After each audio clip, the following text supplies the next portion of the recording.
पिछले एपिसोड में चारों दोस्तों रवि, नीरज, विजय और अनुज ने मंत्र की खोज की थी और गुफा के अंदर उसे पढ़ने का प्रयास किया। लेकिन तभी काला धुआं उठकर उन्हें अपनी चपेट में ले गया और वे बेहोश हो गए। जब उन्होंने आंखें खोलीं तो पाया कि वे किसी अनजानी और भयानक जगह पर फंस गए हैं, एक खतरनाक भूल भुलैया जहां हर कदम पर मौत और अंधेरा छिपा हुआ था। अब वे यहां से बाहर निकलने का रास्ता ढूंढने की कोशिश कर रहे हैं।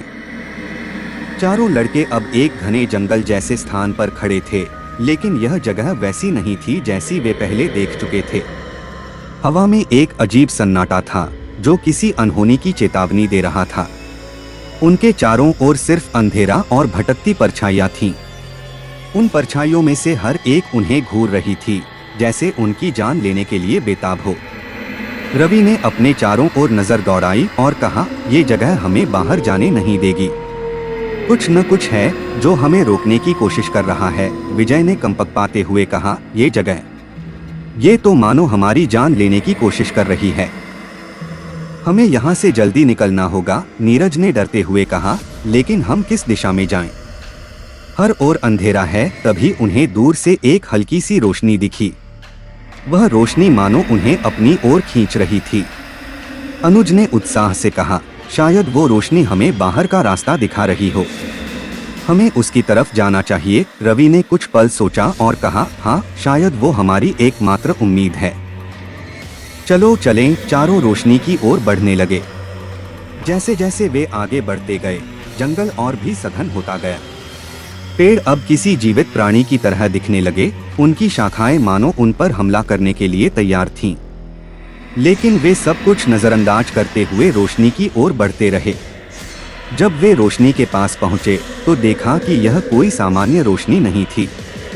यह एक प्राचीन दीपक था जो किसी अजीब जगह के प्रवेश द्वार पर रखा हुआ था।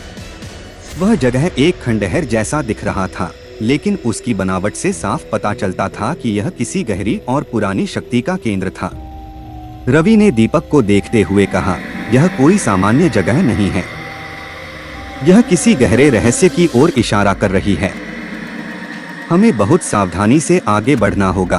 तभी नीरज ने धीमी आवाज में कहा, क्या यह वही जगह है जहां मंत्र हमें ले जाना चाहता था? विजय ने चिंतित होकर कहा, या यह हमें एक और जाल में फंसा रहा है? रवि ने कहा, हमें इसका पता लगाने का और कोई तरीका नहीं है। हमें अंदर जाना होगा। चारों खंडहर के अंदर चले गए।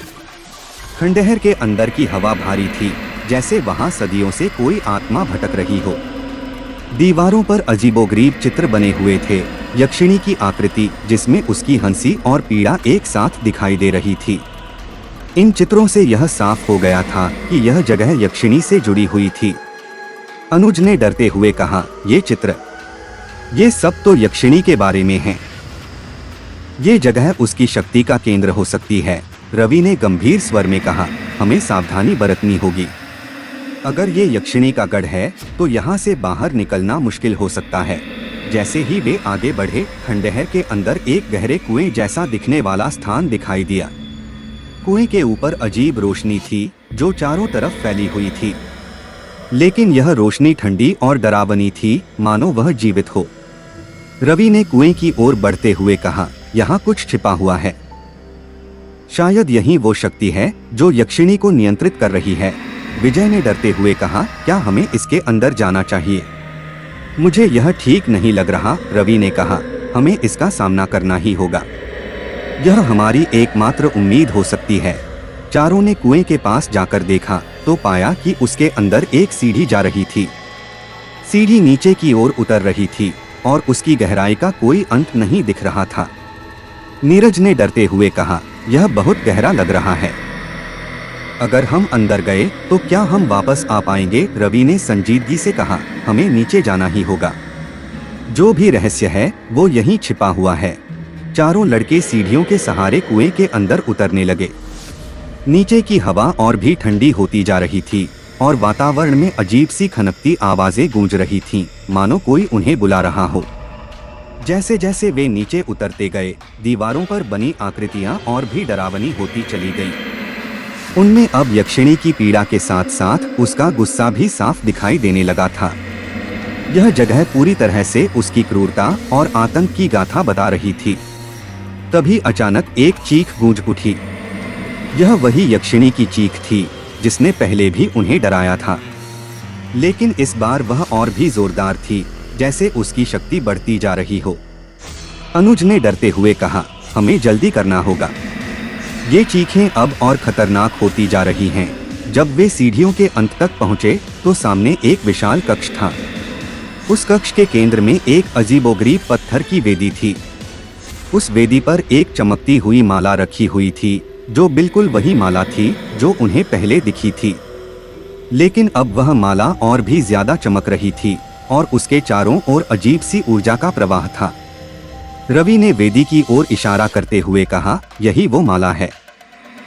हमें इसे छूना होगा और शायद यही मंत्र इसे सक्रिय करेगा। विजय ने डरते हुए कहा, लेकिन ये तो यक्षिणी की शक्ति का स्रोत हो सकता है।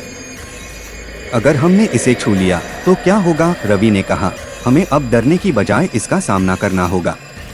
यही हमारी एकमात्र उम्मीद है। रवि ने माला की ओर हाथ बढ़ाया, लेकिन जैसे ही उसने उसे छूने की कोशिश की, वेदी के चारों ओर से काले धुएं की लपटें उठने लगी। उन लपटों से यक्षिणी की आकृति फिर से प्रकट हो गई, लेकिन इस बार वह पहले से भी ज्यादा भयानक लग रही थी।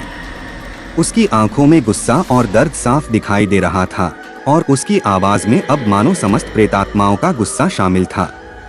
यक्षिणी ने चिल्लाते हुए कहा, तुम लोग इस माला को छूने की हिम्मत कैसे कर सकते हो? यह मेरी शक्ति का स्रोत है। इसे छूते ही तुम सब मेरे शिकार बन जाओगे। रवि ने माला को छूते हुए कहा, हमें इस अभिशाप को खत्म करना है।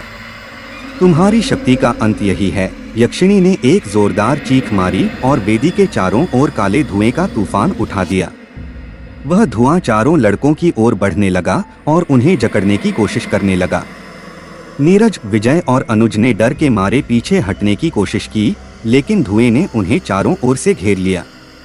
उनकी सांसें अब भारी होने लगीं और उनके शरीर बेजान होते जा रहे थे। रवि ने अंतिम प्रयास करते हुए माला को उठाने की कोशिश की, लेकिन तभी यक्षिणी ने जोरदार प्रहार किया और माला उसके हाथ से छूटकर वेदी पर गिर गई। तभी अचानक चारों ओर से एक अजीब सी खामोशी छा गई। यक्षिणी की हंसी गूंज उठी और उसने कहा, अब तुम मेरे शिकार हो चुके हो। क्या यक्षिणी की शक्ति अब पूरी हो चुकी है? क्या चारों दोस्त अब उससे बच पाएंगे या वे हमेशा के लिए उसकी कैद में रहेंगे? इसका पता अगले एपिसोड में चलेगा।